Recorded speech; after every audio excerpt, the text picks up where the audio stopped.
It's raining men.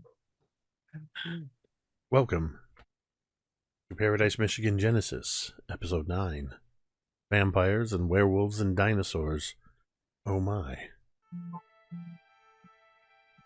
It is 1855 on the island of South Manitou off the Little Finger region of the lower peninsula of Michigan, about 14 miles northwest of what in 130 years will be the Paradise, Michigan that all of you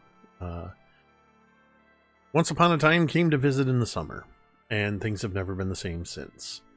But now you are on this island. Currently, we are not so much time traveling as dealing with a small party split where we are going back approximately 12 plus hours, maybe a little more, to deal with one character, while the rest of you are dealing with some very interesting occurrences in a cave along the lakeshore on the northwest part of the island. A cave filled with strange crystals, a rift in time and space, and a Tyrannosaurus Rex named Mr. Grumpy Pants. At the end of our last session, while ostensibly riding to catch up to everybody else at a place known as the Valley of the Giants, the daughter of the lighthouse keeper Amelia and Jessica were riding along with Mouse O'Connor on an ox cart, getting very close when Mouse heard voices and decided to check on things, telling the other two girls to stay with the cart. While sneaking up to try to get a better listen as to what was going on, they heard voices behind them, and Jessica saw two very familiar faces from 130 years in the future, none other than Vicky and Victoria Van Houten, the vampire twins. In thinking very quickly, Jessica said, I'm here to help you kill your parents. Which very much caught them off guard, and Vicky and Victoria whisked Jessica and Amelia at vampire speed about a mile northeast from that current location. And of course, Victor, having carried Amelia, got a little crash course in just what the heck is going on. And that was the question that right before we ended that Vicky asked, was basically, what's going on? How do you know this? To Jessica, to which Victor said, I think I can answer that question. Jessica, right now, Victor is standing with Victoria about 20 feet away from the two of you girls, and you can see that they're talking in very low voices. He's trying to explain, and you can see that Vicky is very animatedly arguing with him, but also keeping her voice low. She keeps gesturing back to where Mouse had snuck up on the two figures of William Simpson Stapler and Vaughn Van Houten, their father. She's gesturing in that direction. They're explaining, so you have a few moments as you're standing there with Amelia. What are you doing? So she's a little bit away from the twins. She's going to lean into Amelia. Whatever you do, do not trust these two. They are, they're like super mean.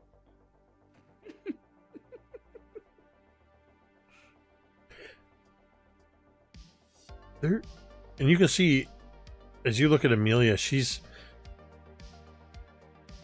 looking constantly past you, eyes flicking over to where the two twins are, and she just finally, she looks at you and she goes, They're vampires. Yeah. I thought there were only werewolves on this island. Well, maybe there were. But now there's also vampires. You say this like you've dealt with them. Well, I know you've dealt with them to some degree. Well, it doesn't make sense to me. I mean, I went to school with them. Well, not me exactly, but... Oh, you mean the other you? Mm-hmm. She nods. You see her pause for a moment, and she kind of looks like she's thinking. Yes.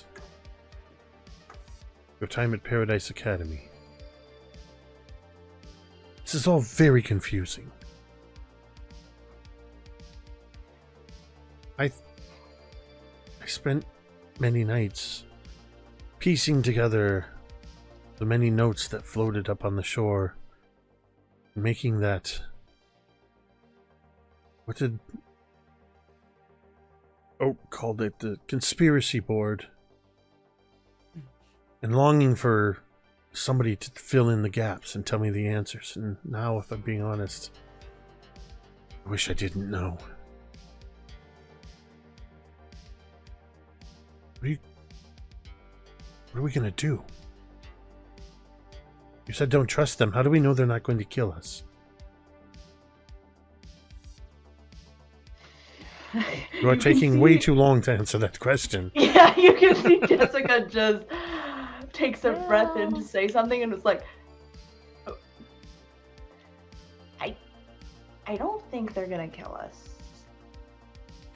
They're not that kind. Well, they're more conniving. I think they would be more likely to get someone else to kill us than for them to get their hands dirty. They want to kill their parents, and they're trying to get anyone else to do it, and not them. Case in point. You hear Victoria's voice. You're half right. Ooh. As the two of them come walking over, Victor looks at... Do they walk over, or do they, like, fucking warp over? Like, They actually walk over. Teleport. oh, okay. As they walk over, Victor kind of looks and says, I prefer the term Machiavellian to conniving. And Victoria says, it's not that we don't want to get our hands dirty. It's... we can't. We are... forbidden isn't the right word, but prevented from killing our parents with our own hands. It is You mean like physically impossible. like a magic spell or something? If you believe in magic. I mean, Jessica just kind of like shrugs and is... No, that's stupid. Said the vampire. Said the vampire and the werewolves and the fucking... And the fact dinosaurs. that she saw... Didn't she see, like, the three sisters? Oh, you've had multiple dealings with three witches. Yeah, literally, like, around a cauldron. Yeah. So, Amazing. yeah. So, Jessica just... She just kind of, like, shrugs. So, Well. what is it? Say it's not magic. Whatever is in the nature of what some... And she kind of looks down, looks you up and down, like you would call monsters. Those that have sired us are protected from being destroyed directly by those that they have sired. We don't know what the reason is for that. All we know is we cannot do it. Victor has explained to me why you know that. Though, I still don't understand how... She's looking Amelia up and down. I don't want your help. Not now, anyway. It's very delicate. I'm worried that you'll fuck it up. So why didn't you go screaming to your parents about us? If I find an extra ace dealt in a hand to me, would I scream foul to the dealer or slip it up my sleeve? Well,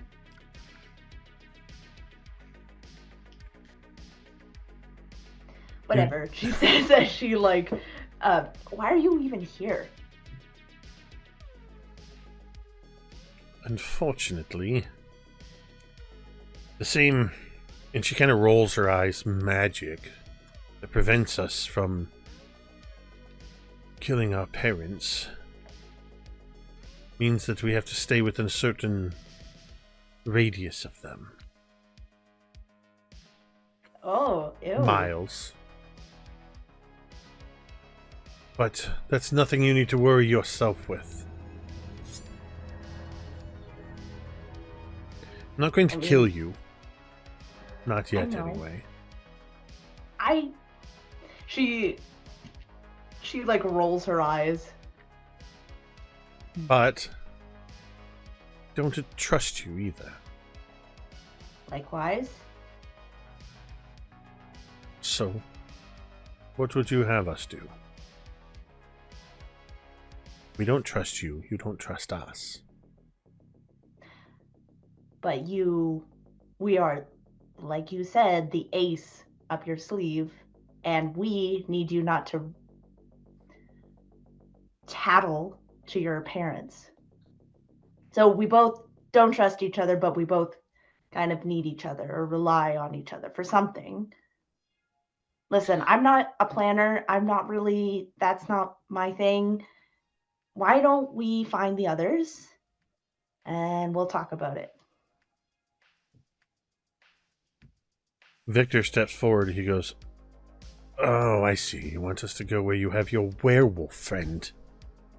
I don't think so. We're not going to kill you. You seem pretty chummy with the staplers. We're not going to kill you, but we're not going to let you put us in a place where we're outnumbered. We can't have you following us. We want to know where you're going to be."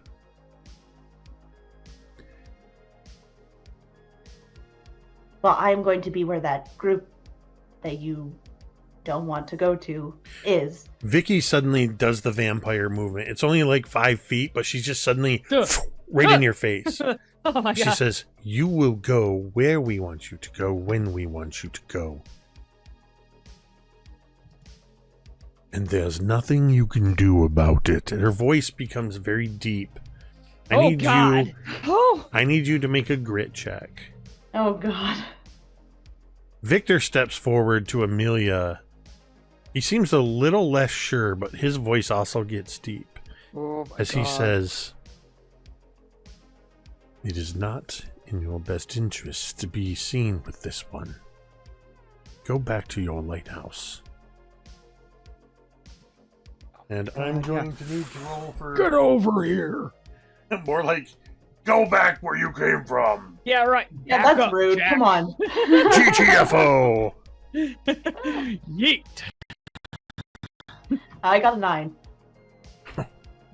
Yeah, that's a very big fail. I'll tell you that. I need to find... There it is.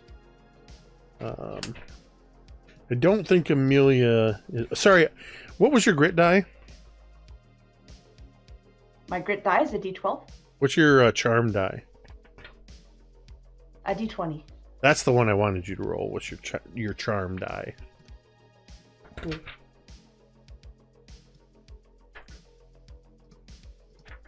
There we go. Oh no. Ho, ho, ho, ho, ho. I rolled a 25. Okay. Amelia Whoa. had a Amelia had a D6 for her charm. She rolled a 1. Amelia, you see, immediately turns and starts walking back in the direction of where the logging camp is. Jessica, you feel Victoria's words seeping from her mouth into your ears and into your brain. And you realize she's using her vampire powers to compel you to do exactly what she wants. Oh. And you almost resist it. Oh, damn it. But not quite. No. She says, I want you to stay right here. No. Don't move until the sun begins to rise. Then you will They're gonna follow go kill this Amelia. path to the northwest or northeast. That's me saying the north, correcting, not her. Shit. Um, Northeast. I want Shit. you to follow the path to the. Start It would over. be such a teenager thing to do, trying to be all intimidating them. I mean, Fuck. that way. Damn it. Follow the I path don't know the that cardinal way. directions. And you realize that as her words are washing over you, you feel as though your feet have been cemented in place. And you have no choice but to stand here till the sun rises, several hours from now. Which means you will have to stand here all night long. Ugh. With that, we're going to cut to the gang in the cave.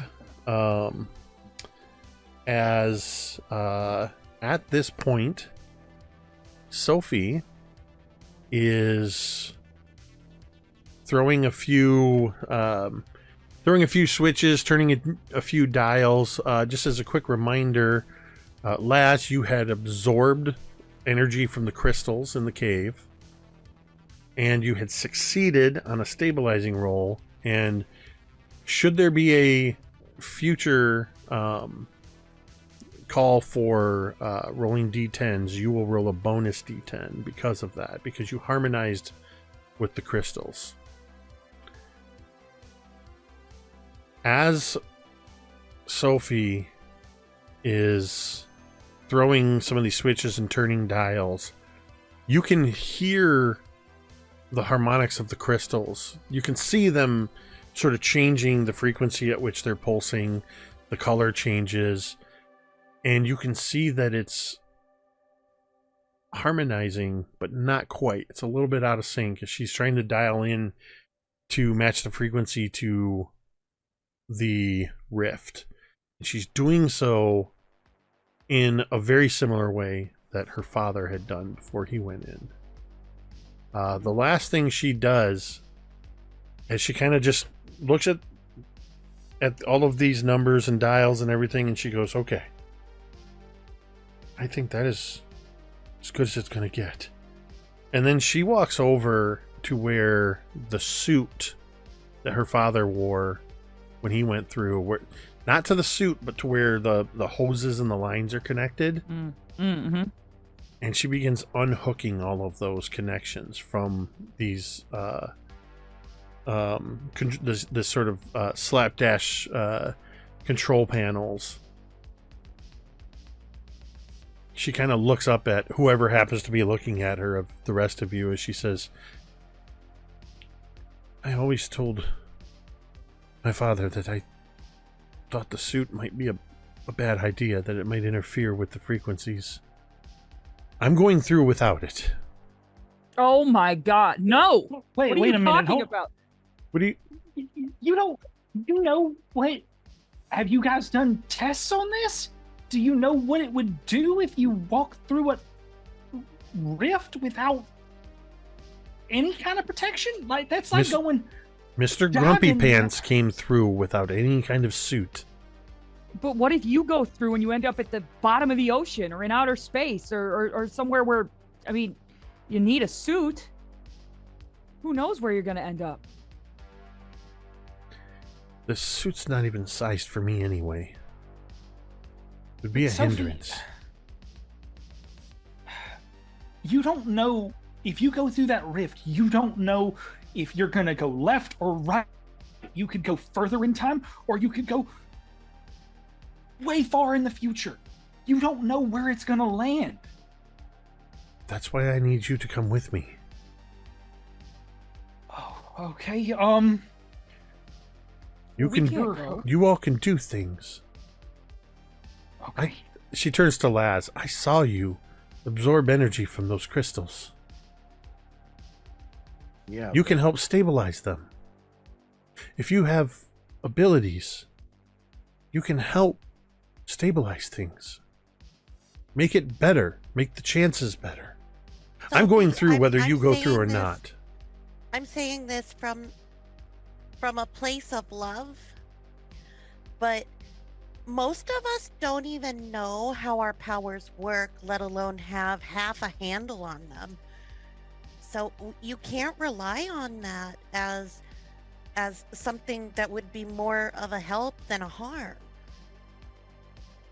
She turns to you, Coop. She actually comes over to you and she puts both of her hands on your shoulder. He's my father. He's our father. Do you want to just leave him lost wherever he went? I mean, no, but also a little yes, because the fact that he's where he is means that I get to exist. And I know you don't have it here, but there is a movie where I come from that explains that if he doesn't make it to my time and do things with my mom, that I won't exist. When you say that, when you say doing things with my mom, she kind of wrinkles her nose and goes, "Ew." So have I made it back to the room with everybody else by this point in time? Yeah, I think you had already sort of started to come back in anyway. Yeah, you did, because you came in with you had transformed just your one claw. Right. You understand that traveling through time is tricky. We've No. done it. No, I don't understand that, because I've never done it. All I know is that my father is lost somewhere in time, or wherever this thing takes people. But here's what I know. Regardless of what we do, you're still here. She's looking at you, Coop. If he didn't, it doesn't work like that. but how do you know? If he didn't do that to your mom, Well, because you we wouldn't went be back- here. We did something where we did something in a timeline before it happened, which is pretty much what's happening right now. And he kind of gestures to Oak and says, and it totally ruined his timeline. Like he was supposed to get old and be a scientist and stuff, and that didn't end up happening. Well, not in the way it was supposed to happen. We don't know what this portal is or where it goes. And the fact that your father has gone through some time ago now, if you go through, you could possibly go in a vastly different place. Are you prepared to step into who knows what in the hopes that it's going to land you close to where your father is alone? That's not a wise thing to do. What other choice do I have? To stay here by myself without him? I can't survive here without him. Well, hold on. I'm all for going through the portal, but I mean, we can't go yet. We can't go until we know where Jess is, right? I mean, we could get wherever she's at and wherever we are, we could just make it further away if we go through there now. We've got to find her first, and then kid, we'll help you find your dad. But we can't go now. I have to go now. And as she says that, all of the crystals in the cave flare this sort of bright pink, and several of the crystals start to go arcing across, and the rift itself actually swells a little bit, and you feel in your feet a deep rumbling as the cavern is filled with the low bass rumble of a growling Tyrannosaurus Rex. Oh God. Okay. Sophie, let's just breathe. Okay? I am breathing. Calm down. Everything's all right. Look. Don't tell me to calm down. We got my God. Coop's here. Coop's here. I'm here. I have already agreed. We're going to do this. Okay? I'm just scared for you. I've done this. I have done this numerous times. And every time, all of them, and he points around to everyone in the room, all of them have taken a risk by even asking me to do anything that I've done. So I don't know what to predict, and I like to have order. I like to know where we're going. Not knowing doesn't allow me to protect you if we get there and something's bad. Besides, like, that's kind of the weird thing about time travel, right? Like, it doesn't matter how long you wait before you go through, you could still end up at the same point. Exactly. Apparently, numerous versions of myself, like, I've seen numerous versions of myself at this point. I've seen a spaceman from the future. I saw my version of myself from 1955, which is, you don't know that yet, but I saw him himself deliver his own self as a baby. Yeah. It was really strange. Let's not. I don't want to relive that one right now. Okay, I've already dealt with that one time. I don't need to. We're just pointing out like the strangeness of the whole thing, and that's probably like the number one example. Okay, yeah. Do you want to watch your own birth or your own death? Because I experienced that. Kid, I think what Oak is, or I think what he's saying is that you don't want to take something that's bad and make it worse. And there's a big chance that this could make it worse. A big chance. More of a chance than the fact that it might get better.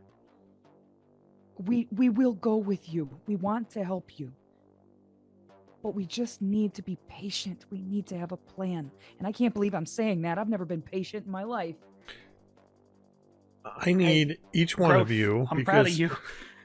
Because each one of you has contributed to this, I want you each to roll a charm check. Oh God. Oh God. Am I part of this or no? Yep. Oh, fuck. Fuck. I'm sorry in advance. That's a 9 for Billy. 18, 19, Okay. plus 1. Because I'm sure that we are taking a total here, I will add 1 to the pot. So that makes it a 20. I got a 6 total. I exploded on my D4. Okay. So 26. I got a 5. Yeah, mine. Did you get my 9? Yep. So Nice. 31. Which Very makes persuasive. the total a 6, because it's the average of all of your charm checks. I'm just kidding. That's shit. No, Just wanted to no. mess with the math people. Thanks, Gary. I wanted to take that one. Look at how that one counterbalances that 19 that Tomiko rolled. Oh, it stings. But little Sophie does have a D20 in charm. Well, guess what? She's going to roll a 4 hex. Hey. Here we go.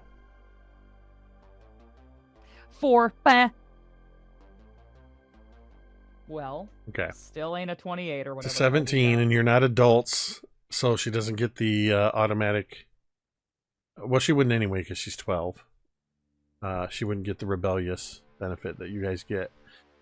You see her gritting her teeth the whole time as you're all talking, but you also begin to notice that the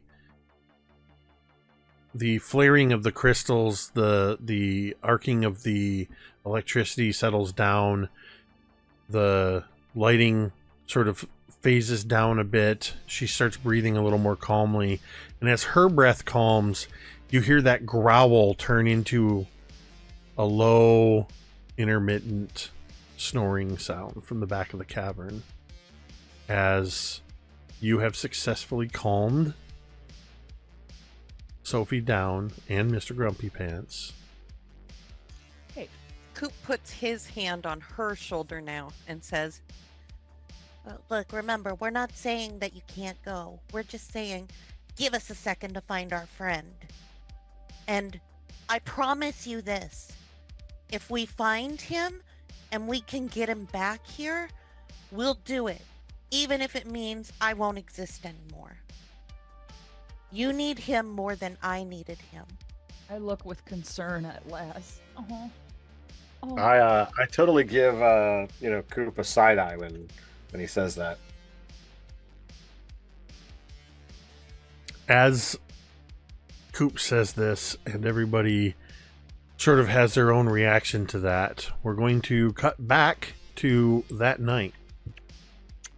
Jessica, you have been standing rooted to the spot at this point for somewhere in the neighborhood of 8 to 10 hours. Ow. You haven't been able to move. You've been able to look around a little bit with your eyes, but you've basically just been rooted to the spot because Doesn't she get like a saving throw or something every 5 hours? this isn't D&D. Wrong system. Good thought, though. The twins did not stick around to say anything further to you other than making sure that you were obeying the compulsion. And then you heard them just that sort of a whoosh, and they were gone. In the several hours that you've been standing here, you have basically just heard the sounds of the forest. You have heard or seen various wildlife because you're not moving. Some deer and things like that have wandered perilously close. But it's somewhere in the middle of the night when the moon is high that you hear the soft sound of something approaching. You can see basically as far as you can look in your periphery and look around in front of you. You can see quite a bit, your eyes having well adjusted to the darkness and even better so with the moonlight.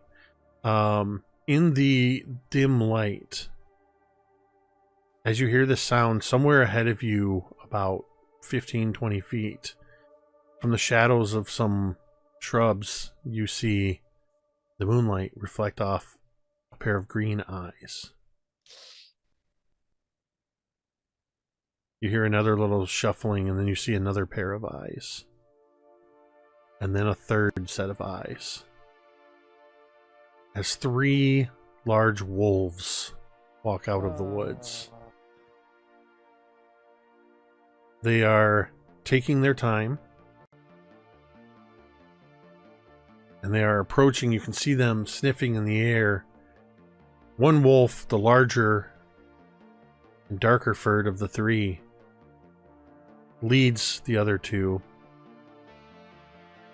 Within moments, these 3 wolves are immediately in front of you. You can hear it sniffing at you. You can feel the warmth of its breath on your hand.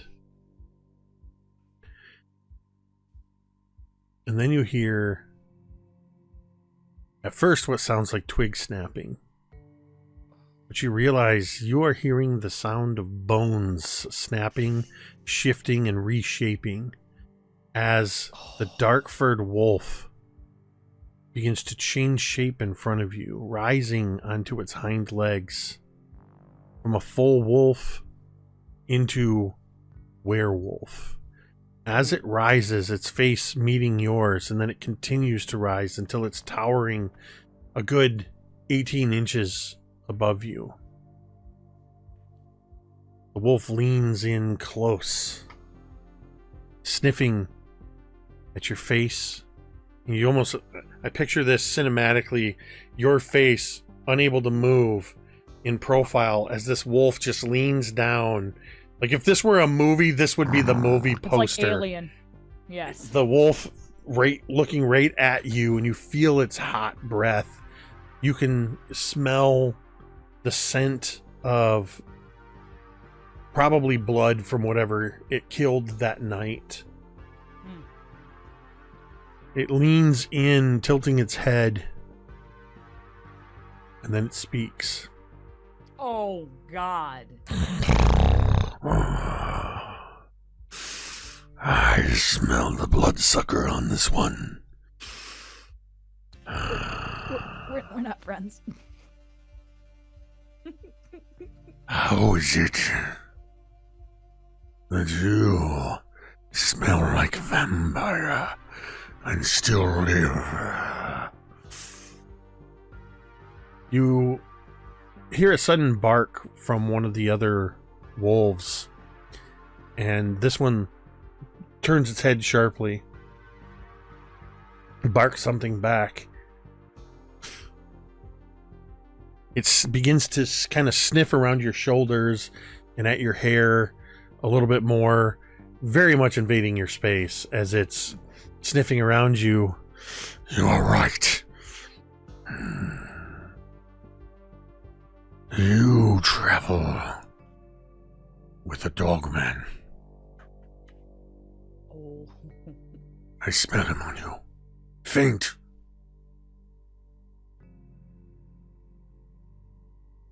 And then, in the moonlight, the face shifts just a little bit. It's still wolf, but it shifts partway into human. Just enough so that you see a vaguely human expression. And the voice is just a little bit easier to understand.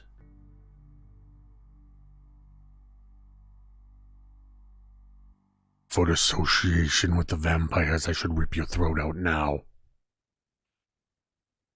The only reason you stand still is because of the dogman I smell.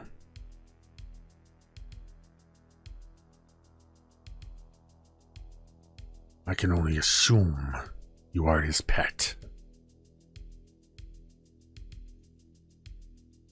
I know that Jessica can't move, but I think you would see like the sneer, like her eyebrows are trying to knit together so hard.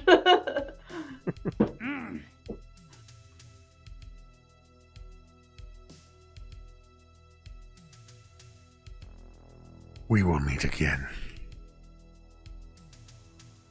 Know this. You are in my debt. And he steps back, and you see the face elongate back into lupine as it begins to lower down back into full wolf form. And then all three wolves howl at the moon. And then, very casually, they walk into the darkness behind you. The one wolf brushing against you, not in an affectionate way a pet might, but in very aggressively, like it almost tries to knock you down as much as a wolf can. It sort of hip checks you as it walks by. Yeah. I'm not your bra.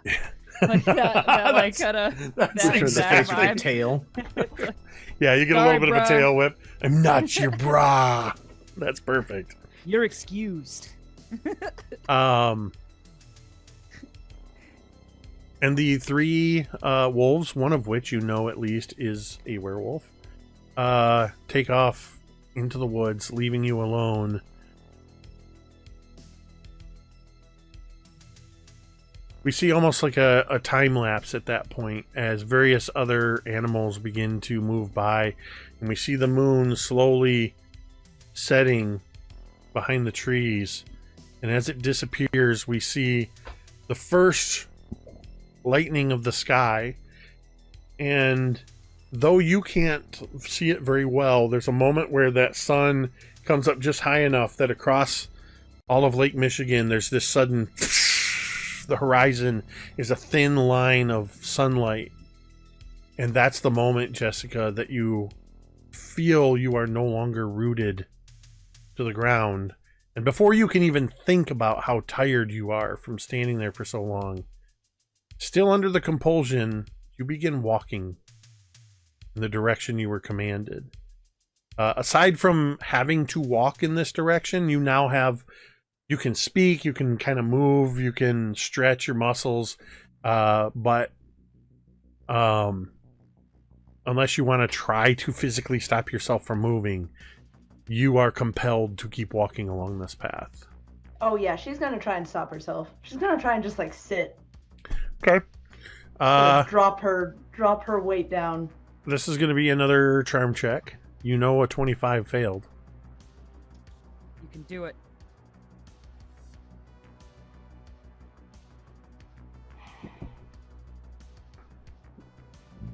That's so many pops, though. What? There's something else I can do, right? Or, I have. Well, you do have a power. Yeah. If you can make a case for using your power, and you want to burn some power tokens to add to your charm. She's not Anne, so she doesn't have strength. Yeah.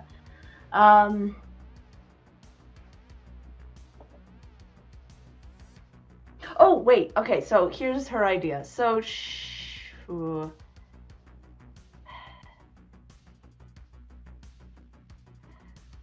I don't know if this is just gonna rip her legs off, and that's why I'm a little hesitant. That's a good reason to hesitate, I would say. If there's ever a fear of de-legging yourself.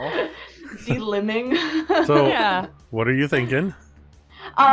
She wants to like Fill us I in. have this image of she wants to try to like phase through the ground a little bit, like when they were on the beach in the sand and she phased Billy down into the sand so that he couldn't move. She kind of wants to do that, but in the dirt. Okay. Oh God. I understand your fear about the unlegging. Yeah, yep. I just how much the compulsion is, she might just rip her own legs off. So that's So, what did you get for your charm roll? see, I only rolled a 15. So, I will tell you, if you want to start spending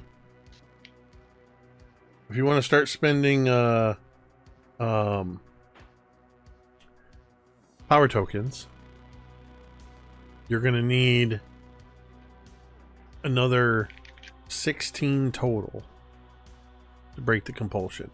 And just so you know, I rolled once with real dice and I rolled once with digital dice before the session to set the DC on the charm, once for Vicky and once for Victor, and both times it came to 30.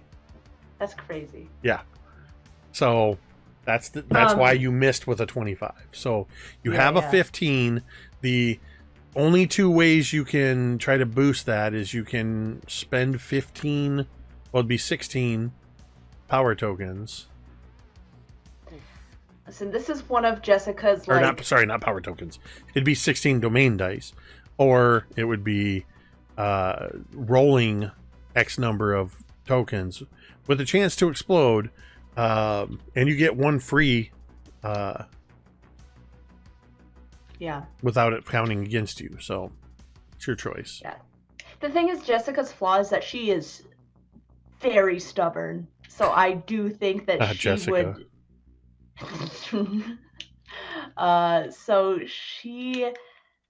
I don't think that she would even think about the consequences. I think that to her, she's like, she cannot let this vampire, these vampire assholes, yeah, So dictate. So I think she's going to roll her power. So I can add the power onto that. Yeah, so you already have the 15 for your charm. Mm-hmm. So it's kind of like as you are trying to mentally resist this compulsion, you're tapping into your ability to phase through and using that sort of buildup of energy. So yeah, that's why you only need the 15. So you can roll the first one for free, regardless. And if it explodes, still for free. So Okay. So I have to ask Jessica, is it more that she's a vampire or more that it's another girl? My God. Great question. I don't know. I think I think she's just indignant. No matter who it is. I think that she just doesn't like being told what to do. So especially if someone's forcing her to do something. Like her mom can't even force her to do something. She's not gonna let this vampire. So my first roll was a 3, which unfortunately does not explode. Another 3. That's 1. So you're at 1. 6 on 1. Ooh, I did explode with the second. Okay. Okay, and I got 31 on. So that's all you needed. So you spent two power tokens. Yes. Yeah. Oh my God. A 3, a 6, and a 4. So damn. I will tell you part of this, and then I'll let you narrate how you break the compulsion. So as you are trying to mentally sever this connection, you begin to tap into your power, your ability to phase through things. And you're thinking, I'm going to phase through the ground and just sort of anchor myself so I can't physically walk. But as you start to do that and you succeed in beginning to phase out, your whole body phases for a moment and you realize you basically step into, or rather leave, this dimension momentarily. When you phase, it's almost like when Frodo puts on the One Ring, he ends up in this sort of in-between space. I imagine this is how Oak would explain it to you if he were there. You step out of the world, the physical world in which you were compelled, and even as you phase back in, because you were momentarily disconnected from that compulsion, when you come back, it's not affecting you anymore. So what does that look like to Jessica as you succeed in phasing your feet into the ground, but you also break the compulsion? I imagine she, like, her feet, I mean, everything must be so sore, but it almost feels like strings that she's being attached to that are like lifting her limbs up and setting them back down. And I imagine that when she shifts and all you hear, as well as this like muted noise and almost like this ringing, instead of the sounds of like the forest or nature or anything like that, for an instant, as Jessica feels herself dipping down, and as she feels herself lowering, she can almost see these strings that are attached to her limbs. She can see like the strings that is making her essentially a puppet. And as she extends down, she sees them get pulled taut and snap as she like goes down into the ground, and she sees like these strings kind of float away now, untethered from her, as she like falls back into reality with like a thump down. I imagine like she falls. Yeah, you basically trip forward. You're basically, your feet are now in the dirt up to the ankles, and you just sort of fall forward on your hands and knees. And as the result of spending some of your reserves to do that, you fall to your knees and you violently retch. You get sick. And that is your side effect from using 2 tokens. But Yep, you are now okay, free yeah. from the compulsion. You know what? She's just gonna stay there for just a minute, just kind of retching and dealing with her injured limbs. But I don't think she wants to stay there long because whatever. But I guess she doesn't really know where to go either, other than try to follow where Amelia went back to the lighthouse. Mhm. I think that's because she doesn't know where anyone else is at the moment. So, yeah, I think. So while you're figuring out what you're going to do, as you're recovering from being sick, and you also have to take a few moments to dig your feet out from being embedded in the ground, I think that's where we're going to take a short break. Oh, We'll go ahead and take our this is break awesome. for about 10 minutes. And we'll come back and see if they can finally get back together again. We will see you on the other side.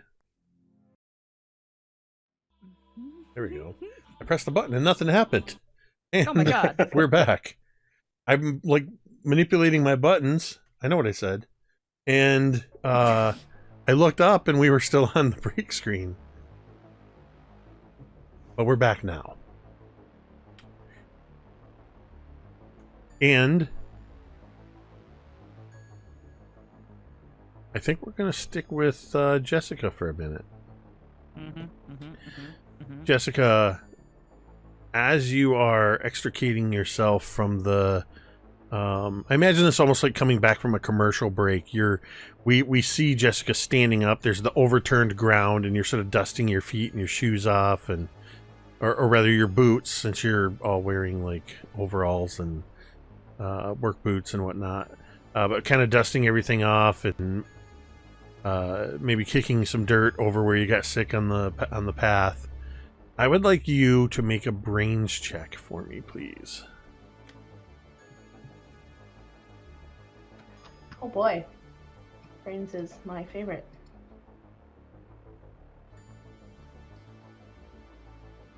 A 2. Okay. Just because it's only fair that I also roll, I'm going to do that. I will be rolling a D4. So there's a chance. Okay. That explodes. Whoops. That explodes to become a 7.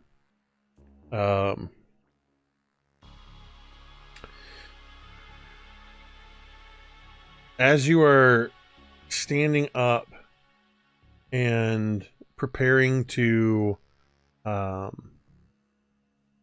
figure out where you're going to go, maybe going in the direction that Amelia went, as you said,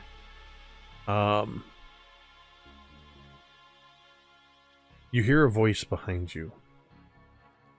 You did not hear anybody approach. Ooh. You hear a girl's voice. Does not sound Ooh. familiar to you. Don't turn around. Who are you?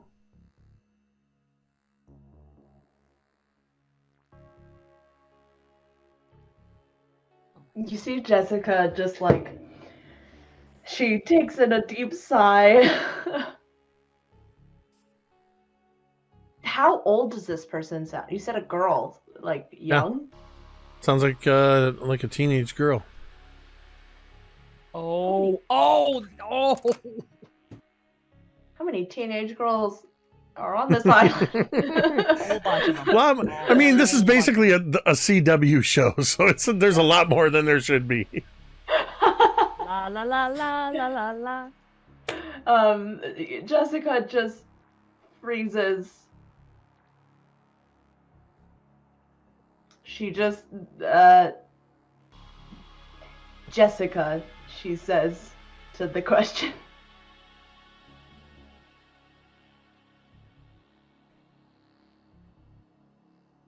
Does that help you at all? Yes. Turn around. Slowly.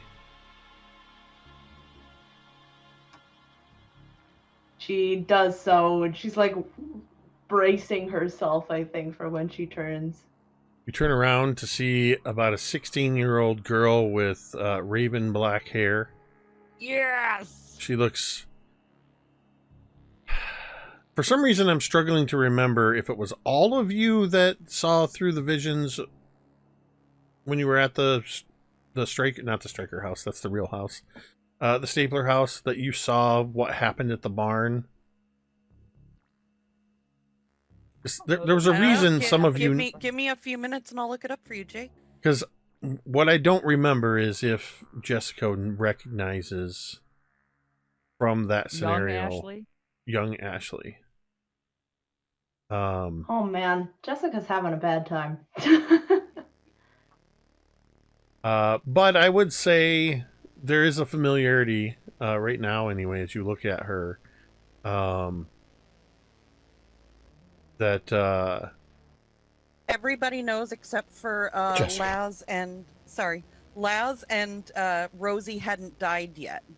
Okay. All of the rest of us were dead, and this was Jessica tapping into echoes of death. Oh, that's right. Wow. So Jessica, yeah, since you were the one that was tapping into echoes of death, thank you, Tamiko, our party scribe. Tamiko. Our party scribe and also our party scribe, that Jessica, you would then immediately recognize her from the echoes of death that you saw when you died in the Stapler house in one of the iterations, that this is young Ashley Raven, who straight up used extraordinary powers to murder some of Darla Stapler's friends in 1955 at the barn. Yeah, okay. Yeah, you can see Jessica's like... I don't think Jessica would be able to hide or cover up like her eyes widening and like probably like the fear that comes across her face. Mm-hmm. Genuine. Yup. You see that with that recognition and that obvious fear, you see her, she sees it, and you see her posture change slightly to where she kind of shifts her shoulders back. She stands up just a little bit taller, and she takes a slow, deliberate step towards you. You know me, don't you? Jessica just nods, I think.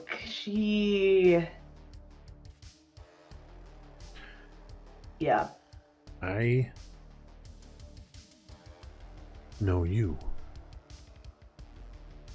You're friends with the others. Rosie, Billy,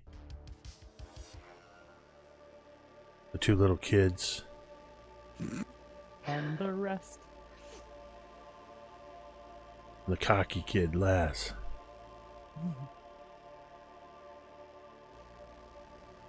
They were talking about you. She takes another step forward, kind of looking you up and down.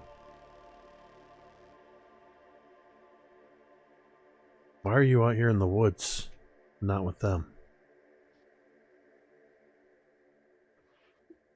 Why are you out here in the woods by yourself?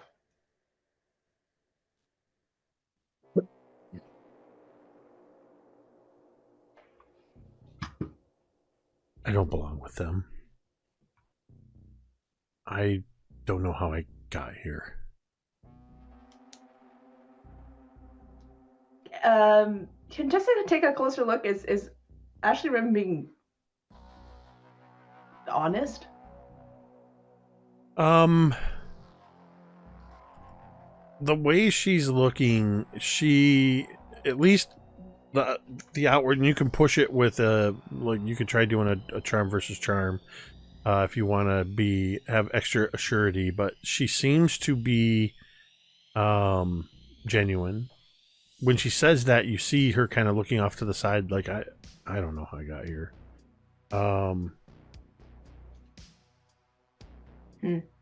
Her.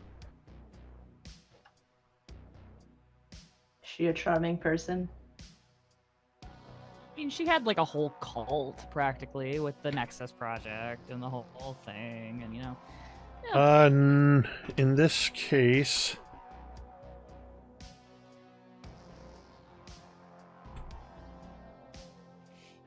she's wearing her emotions on her sleeve. She rolled a 1 on charm. You see that initial sort of confidence as she was using your fear. When you ask her why she's here alone, she says, I don't know how I got here.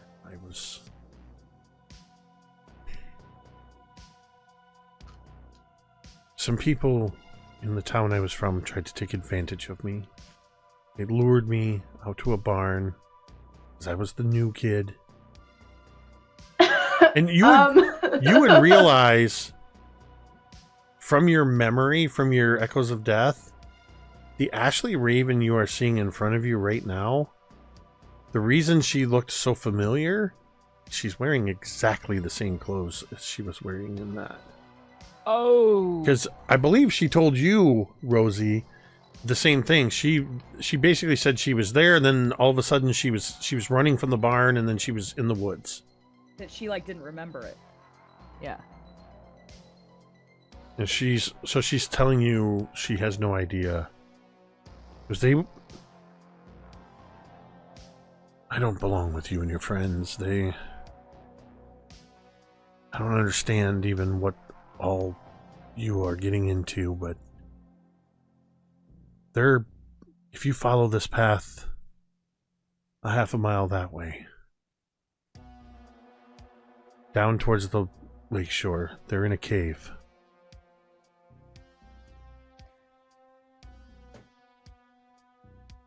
They're alive. I didn't do anything to them. Don't look at me like that. Why are you telling me this? So you'll go to them and leave me alone. You talked to me. You're the one who threatened me. I didn't threaten you. Yeah, I think Jessica, scoffs.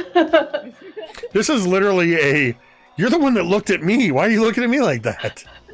Quit looking at me. No, you first. Yeah, just like you didn't kill those kids in that barn. And I think Jessica's like, whoop. You're about to get your neck snapped. I think I want to see a charm versus charm roll here. Oh, because I want to see if you intimidate her, if she keeps her composure. Jessica needs to stop putting her foot in her mouth and needs to find the group. You're about to get telepathically crushed. She's gonna get murdered. 16 is what I rolled. I so wanted that to explode. Oh. She rolled a 3. As you say that, you see her go.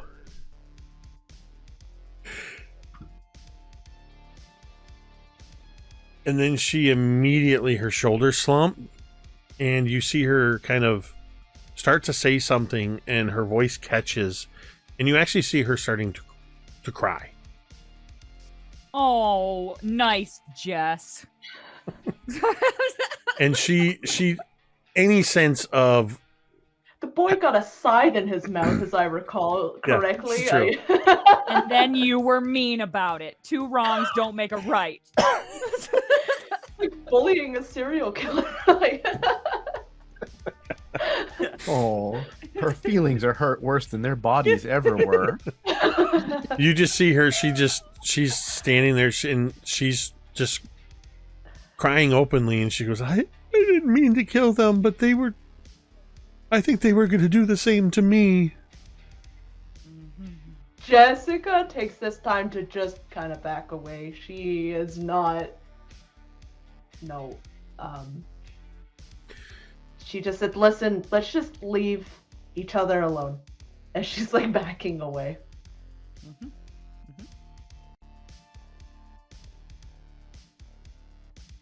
You see her crying a little harder as you're backing away.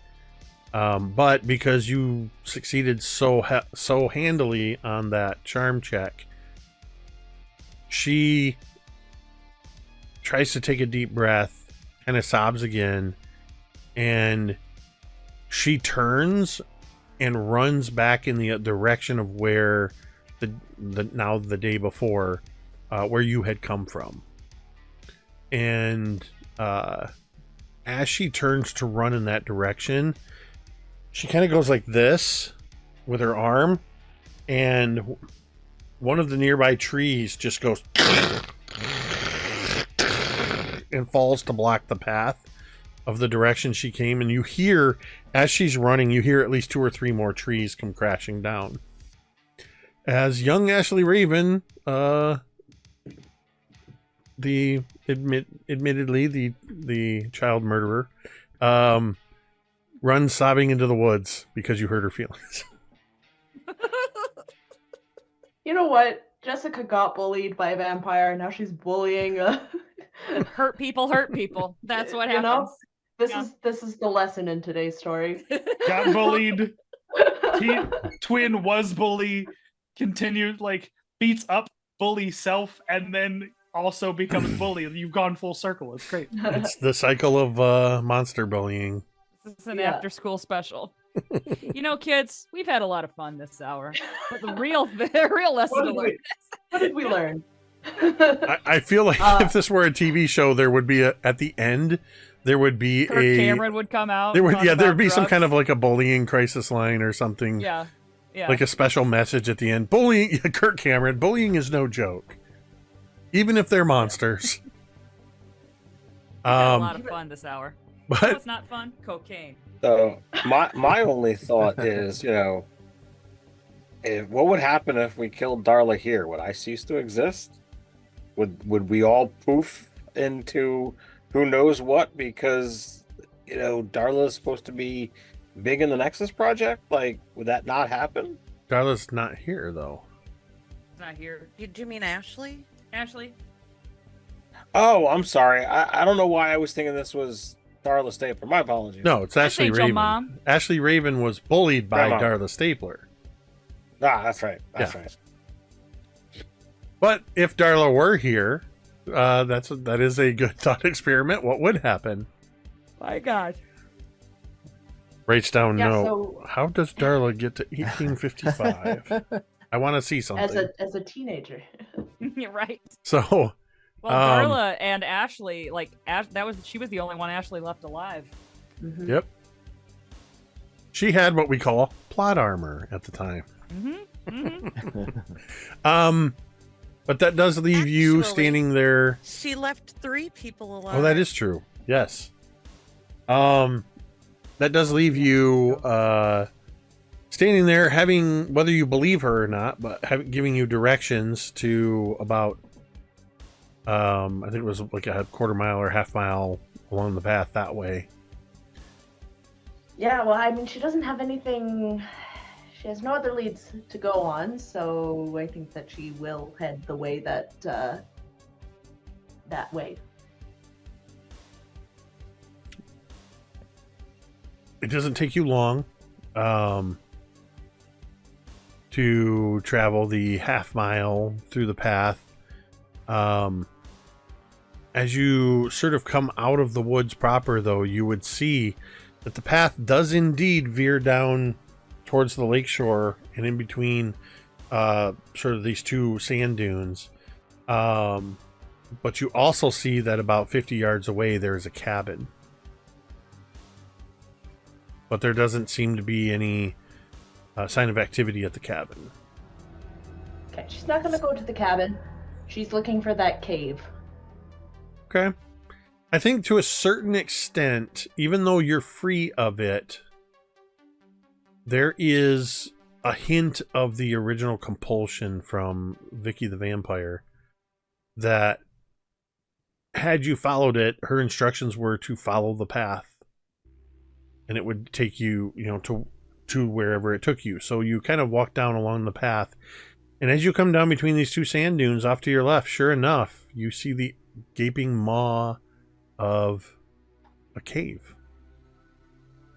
And you can even see some glittering crystals just a few feet inward from the sunlight as the rising sun, as the sun gets higher in the sky and is illuminating inside the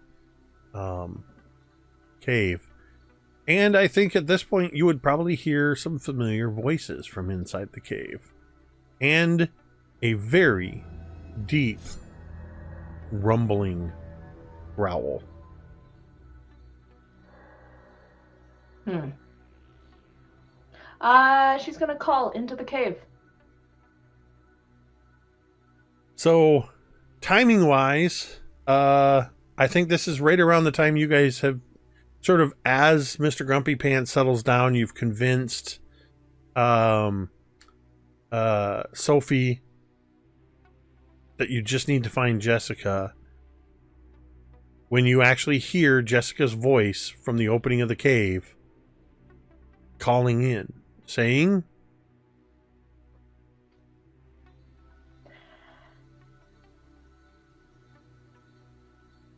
"Please let this be. Oh, cute, Rosie, Billy, or lads. Hello?" I think Rosie has probably like just gotten out of her mouth. I'm like, all I'm saying is that we have to wait for Jess. I don't know how long it's gonna take, but then that's when Jess's voice echoes through the cave, and it's like, holy shit. And Rosie's like, yeah, it's us. Oh, thank God. Jessica comes walking in, and I imagine you see that she's probably kind of bruised up a little bit, and her up to probably her shins is caked in mud. What happened to you? you? Summoned her. How did you do that? I mean, I think I said her name like 3 times. Maybe it's like a Beetlejuice thing. Oh my God. She's like, oh my God. She says again. She's like, Don't say, oh my God, again. Maybe he'll come down. She doesn't even look at like whatever is going on in the cave. It's one of those things where she just runs in and she's like, okay, I ran into Victor and Victoria Van Houten, their dad. I ran into one of the, what was the stapler's name? William Simpson Stapler. Senior. Ran into Williams Stapler. I ran into Ashley Raven, and a bunch of wolves almost ate me. I look around only just now realizing that Ashley Raven is not with us. I'm like, fuck. She got away. Yeah, I don't know what happened. Like you flashed that picture, and then all of a sudden I was falling into the lake outside. Oh, Laz, thank God you're not a picture anymore. What? She like looks in her bag and she like pulls out one of the now blank Polaroids. Yeah, oh my God. Polaroid. She's like, I was keeping you safe. Laz kind of looks at her with a raised eyebrow. Thanks. I'm so glad that you're okay, Jess. We met up. Well, it would not be the first time that Laz was, stuck in a more artistic print. Oh yeah, he does that, huh? Mm-hmm. Kind of quite a bit. But yeah, Coop, tell Jessica about our adventure. We met. So the cabin at the top of the hill is owned by my dad, but with a different name. And this is Sophie, my sister. And there's a T-Rex. And you see Jessica kind of look for the T-Rex immediately. Somewhere behind the rippling rift of light that's floating in the air that nobody has mentioned yet, there is dark part of the cavern that you hear just this deep sort of rhythmic breathing that sort of vibrates the ground every time it exhales.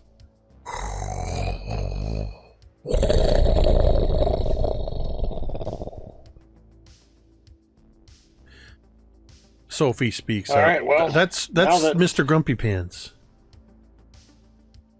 Oh.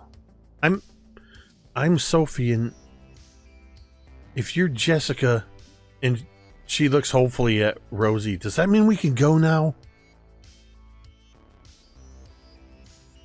Yeah, I guess I'm about ready to get the fuck out of here.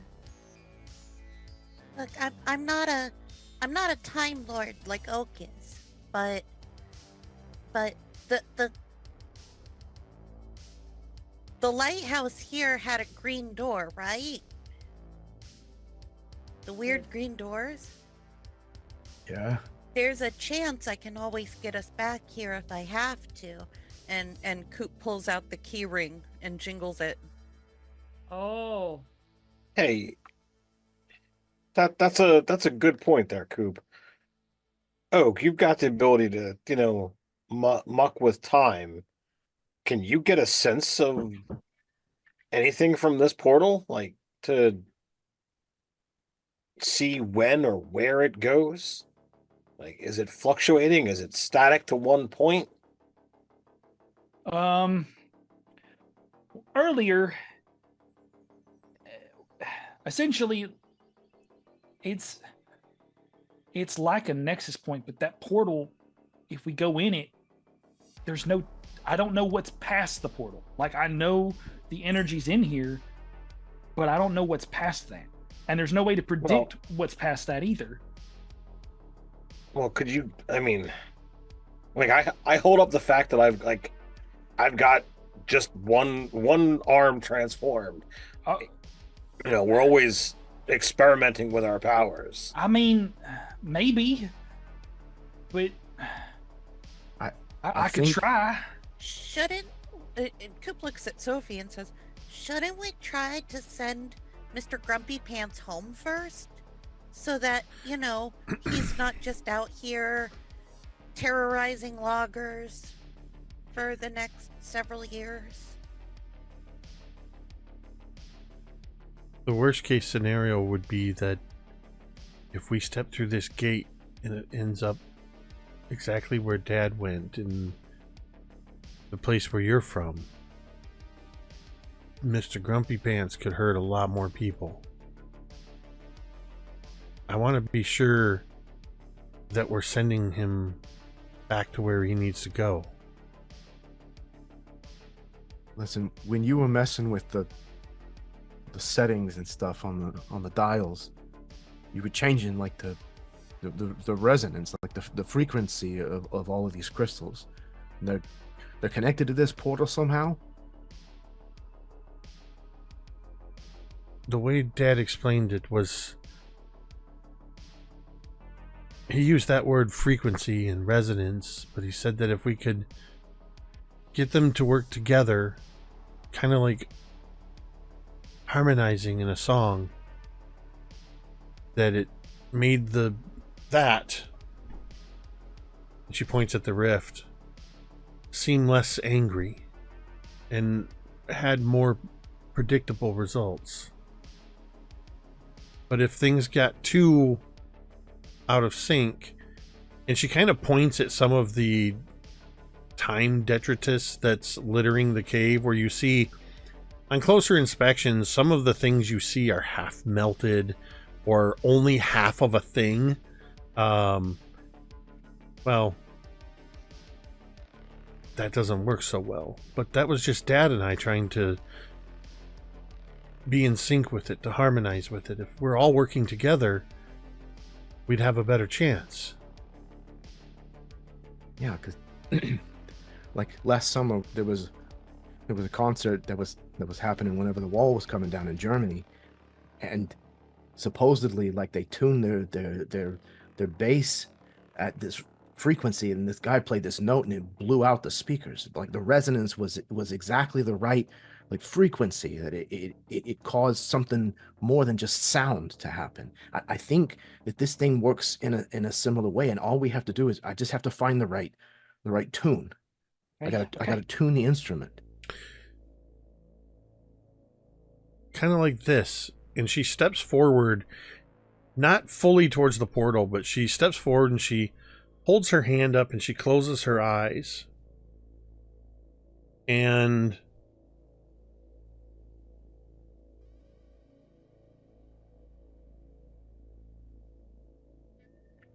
that was almost an 8.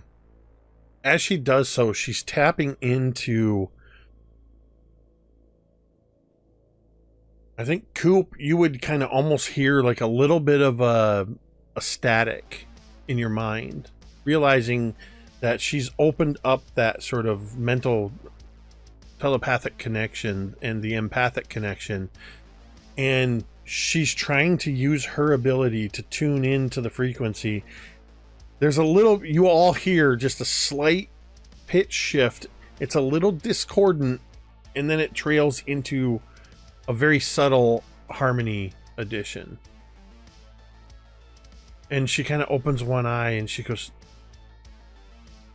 somebody else try it. I want to help. Anybody who wants to help, you simply need to roll 1d10. Oh. Laz, you will be rolling 2d10. Okay, yeah, a free one, right? Yep. So right now you have Sophie's 2. I got a 1. Okay, 1 And a from Rosie. 9? Hopefully high is good. Maybe. Do these explode? Yes, they do explode. Yes. So Okay. high is good. Oh, okay.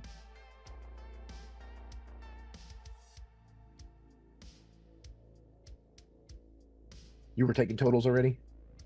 Yep, what do you got? A 20. 20. I got a 10 and a 1. And the exploded one landed on 9. Nice. Jessica, Billy, or Oak? I have a 4. Okay, 4. Nothing I got a from Jess. 7. A 7.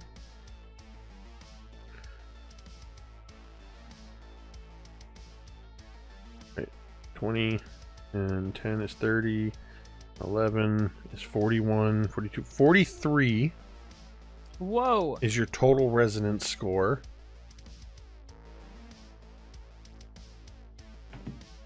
As you each are holding up, and basically at this point it's everybody but you, Jessica, they're all sort of holding up their hand, and you can hear the crystals are beginning to vibrate.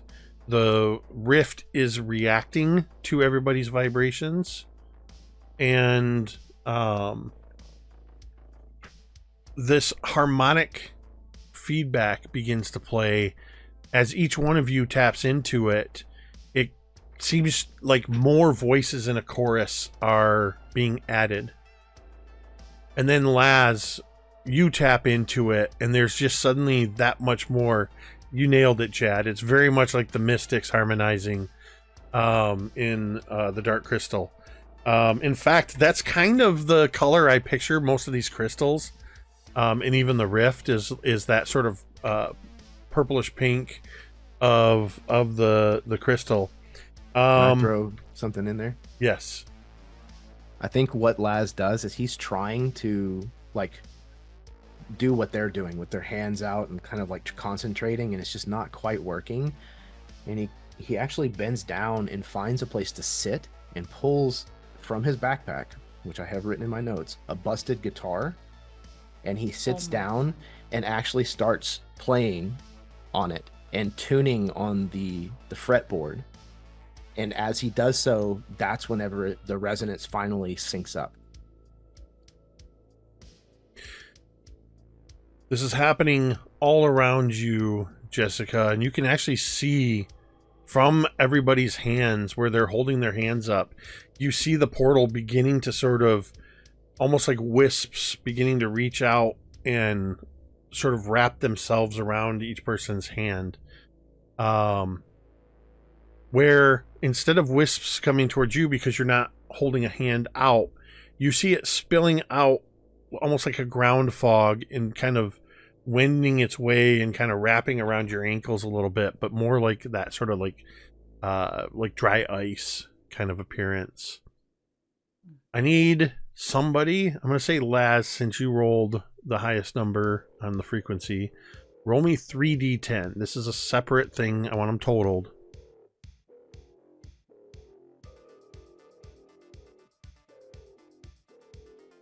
Okay, we've got 14. Okay. So, I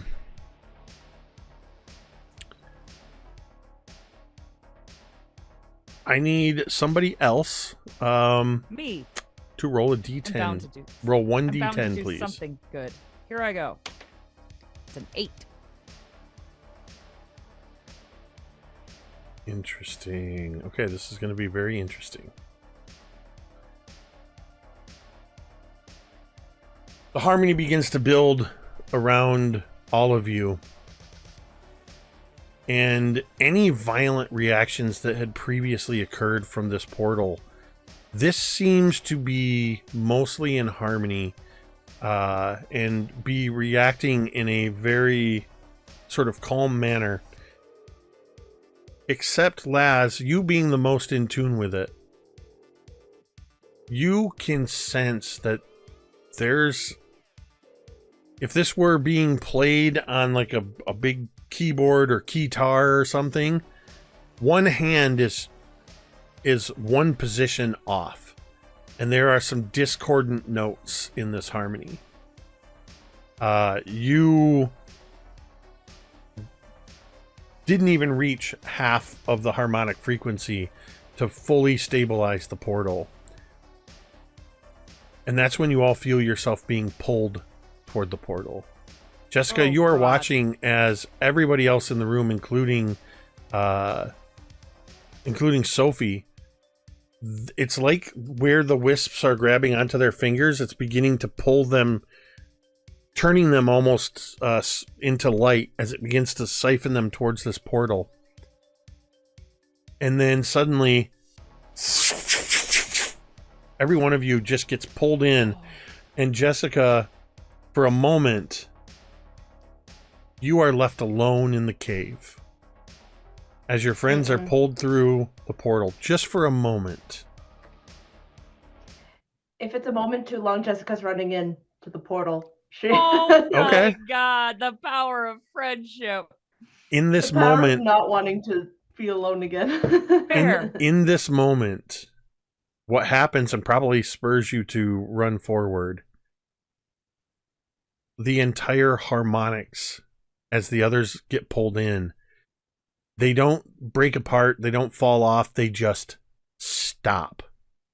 And you are suddenly alone in a silent cave. And then you dash forward and you leap through just as the color is starting to change on this. And so we kind of see, as everybody else has been pulled through, the camera follows you, Jessica, cool, as you leap into this rift. And suddenly there's brilliant purples and pinks and everything around you, but it's still, for a moment, totally silent. There's suddenly little bits of and like almost like flashes of lightning, but it sounds like radio static as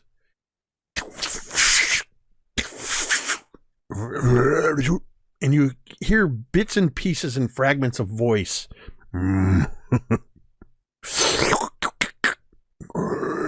That's Billy. And then suddenly you hear, and it's like a frequency being tuned in. Oh, and you hear a voice, Jessica. Well, if it's not Jessica, Where's it end? Just can't find ourselves, can we?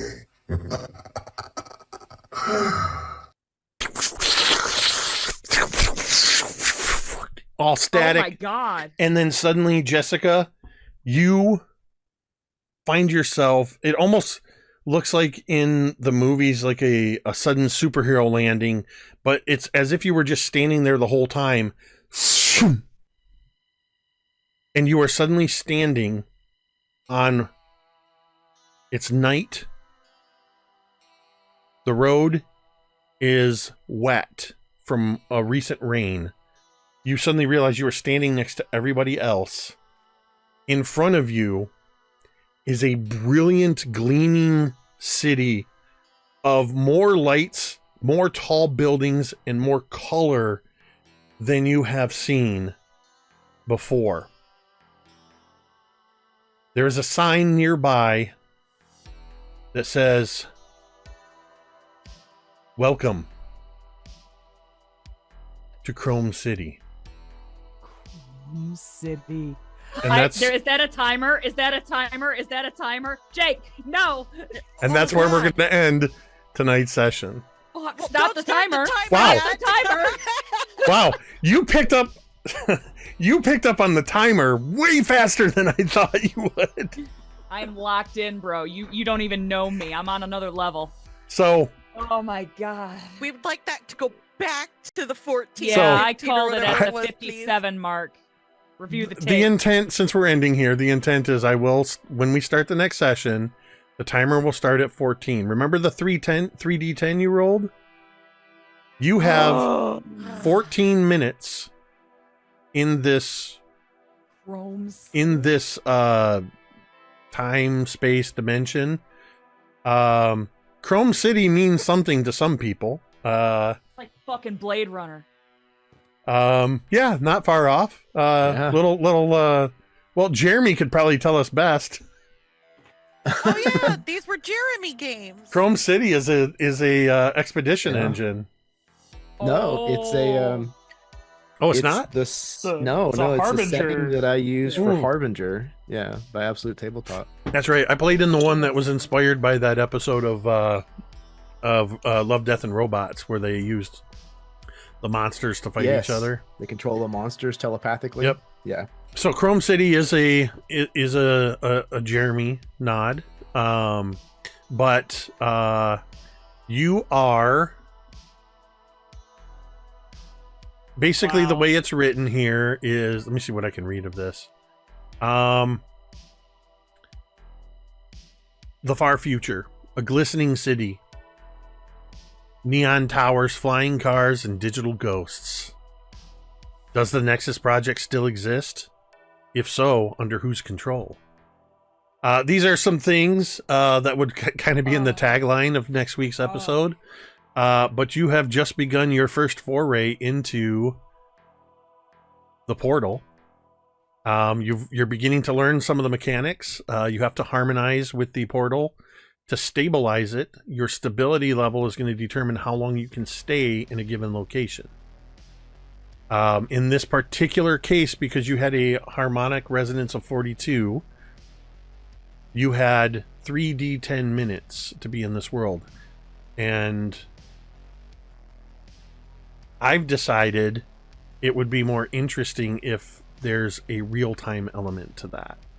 Oh Dude, my I have god. to say, this is some Bill and Ted shit. Yeah. Watch We're out, about to Beef start Oven. Don't get popping. sucked under.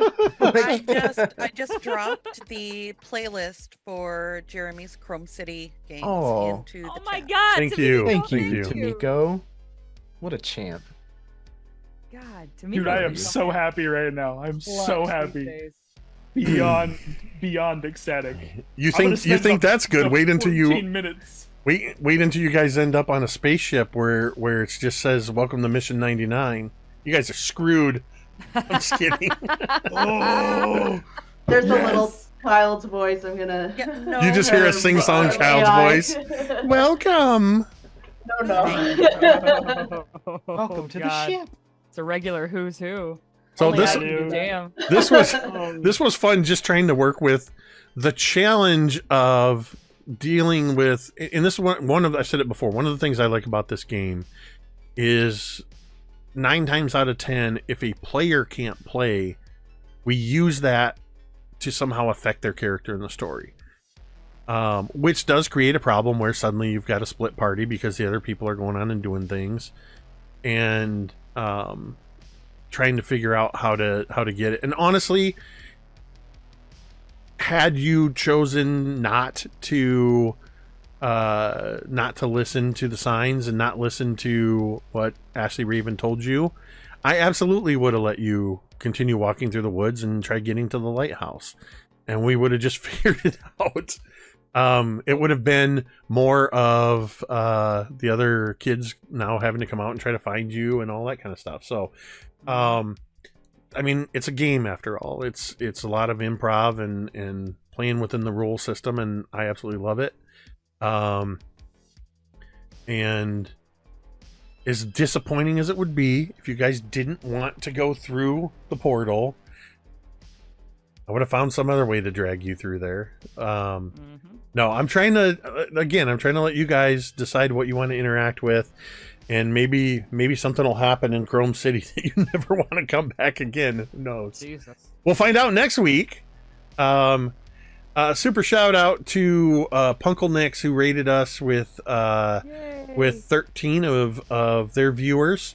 Punkle Nix does a lot of really cool stuff. Can often be found playing different games. I've seen him playing what is it called? Deep Rock Galactic or something like that. Sea of Thieves and a bunch of other stuff like that. So be sure to check them out.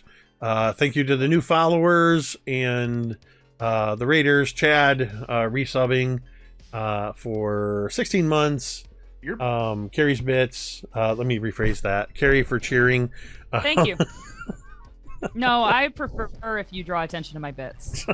It's fine. Thank you, Carrie, for your bits. You're so welcome. And yeah, thanks to everybody hanging out in chat. Of course, we always love seeing the interactivity. And if you're new here, there's a link at the top. Usually during these games, Tomiko has put together a wonderful randomized bingo card. Carrie, Craig is calling you out in chat that you never did a Teespring shout out. Oh my God. Have I told you guys about all of the great products we have on teespring.com? At teespring.com, you can get all of our cool merch, like the one I'm wearing, the one Jeremy's wearing, the one Tomiko's wearing, and so many more. You can get our awesome logos on t-shirts, tank tops, hoodies, mugs, and all kinds of other great stuff. Teespring.com. Just click the link in the description for this video. Speaking of bits. But yeah, thank you to everybody in the chat. Thank you, Carrie, for that. And of course, a huge thank you to all of these amazing players. It's glad to have her. It's glad. I'm glad. We're glad. The Nexus Project is glad to have you all here. And Keith David, apparently. I thought the voice was somewhere between Keith David and Tim Curry. Yeah, I mean, both of them, that fits. But yeah, perfect. they're happy to have you here as well. No, it's always great to get together with this group and get to play this game, and still seeing as the story unfolds. We're only 9 episodes in on the 3rd season, and my prediction is this is going to be longer than the other 2 seasons. So we've got a ways to go. Playing around in time, folks. So I'm excited to see what kind of trouble you guys get into on your excellent adventure through time. Until next week, a huge thank you to all of you, Chad, Tomiko, Carrie, Ted, Jeremy, and Em, without whom this would just be me traveling through time by myself. With that, we're going to go ahead and end the stream the same way we end every stream. You can say it with me if you want. Supercalifragilisticexpialidocious.